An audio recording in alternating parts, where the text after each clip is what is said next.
I have watched a lot of Ultraman episodes, and I mean a lot of them. My all-time favorite show is, and just tokusatsu show in general, is the one and only Ultraman 3. It's a show that I grew up with and one that is dear to me. There were a lot of great episodes in the series like episode 25, 44, and even 21. But to me, in my opinion, the best episode that Ultraman 3 had to offer was episode 45, titled Eternal Life. Hello, and welcome back to another Tokusatsu episode breakdown analysis.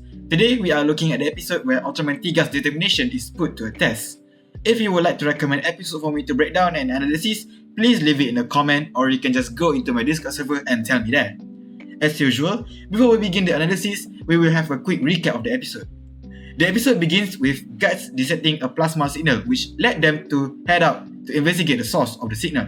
When they arrived at the field, Rena discovered a strange yellow flower. Daigo, after seeing that flower, suddenly got a flashback, some sort of memory from his ancestor DNA. In the flashback, he saw a destroyed civilization with the flower. Thus, he made the connection that the flower was tied to the extinction of the ancient civilization human race.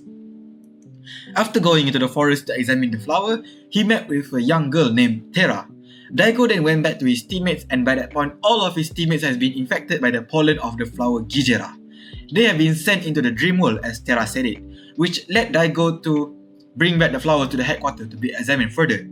There, Terra explains that humanity will choose to stay in the pleasurable world of Gijera in the moment of destruction. Simply means they would choose to die a painless death, which is kinda scary, not gonna lie, the whole concept.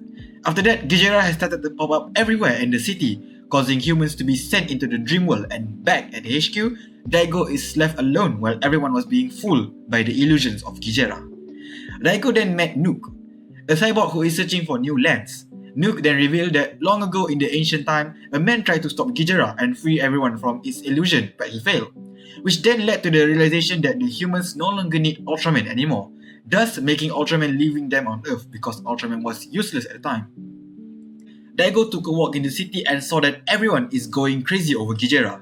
Daigo is feeling hesitant at first because even his own teammates at Guts is opposing his idea of destroying the flower. Feeling betrayed, Daigo chose to take things into his own hands and transform into Ultraman 3 and fight Gijera alone. At first, everyone was cheering on Gijera for beating up Ultraman 3. They were willing to turn their back on the Ultraman that protected them countless times before, just to get the taste of the dream world that Gijera offered. But then they all realized that Tiga was just trying to protect them, and everyone decided to ditch Gijera and help Tiga. Finally, with their help, Tiga was able to defeat Gijera once and for all. And that's the end of the episode. Now, what I like a lot about the episode is what Yuzare said to Daigo in the episode.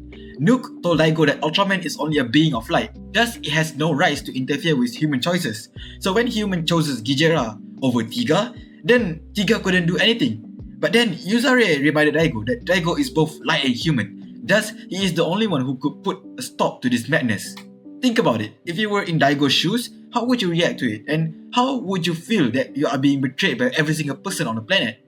Despite that heavy pressure, Daigo still kept his determination to save everyone. Thus, when he asked himself in whom should he believe, he chose to believe in himself, not to follow others and believe in what other people chose. Daigo showed passion to save everyone in this episode, and to me, that just shows why he is chosen as Ultraman 3. Secondly, what I like about the episode is that the plot itself. The Lord of Evil, which is Gantanzoa, actually uses Gijera to execute its plan without any failures, which is just a genius move in general. Gantanzoa made humans turn their back to each other but without violence. They use a simple tactic, is by granting them their deeper desire and activating their selfish mode. And the rest was just a spectacle to watch humans turn their back on each other.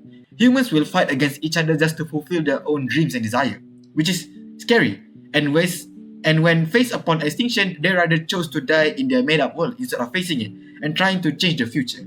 Daigo mentioned that humans are capable of creating a better future and world than Gijera, but everyone disagrees on that point, showing how people will just drop off all their belief once they're met with immeasurable pleasures. Once again, it reflects a lot of today's people. If you suddenly become super rich, would you give away your wealth to other people too? Or will you just keep it all for yourself? I believe it would be the former. And I also could safely say that you would also succumb to Gijera's illusion if you were given the same opportunity. It's amazing to see how a show from 1996 can explore themes like this. This is the reason why I love the Ultraman franchise. Even though it's a kids show, it still managed to deliver powerful messages that can be used both by adults and kids. And always remember everyone, in the end, everyone managed to fight back against Gijera. They managed to fight back the illusion of heaven itself. They rather suffer the harsh pain of reality than to be trapped in an endless illusion. So I believe you could too. That's why this episode is, I can safely say, is the best episode in the 50 plus year of the Ultraman franchise. And that wraps up the video. See ya.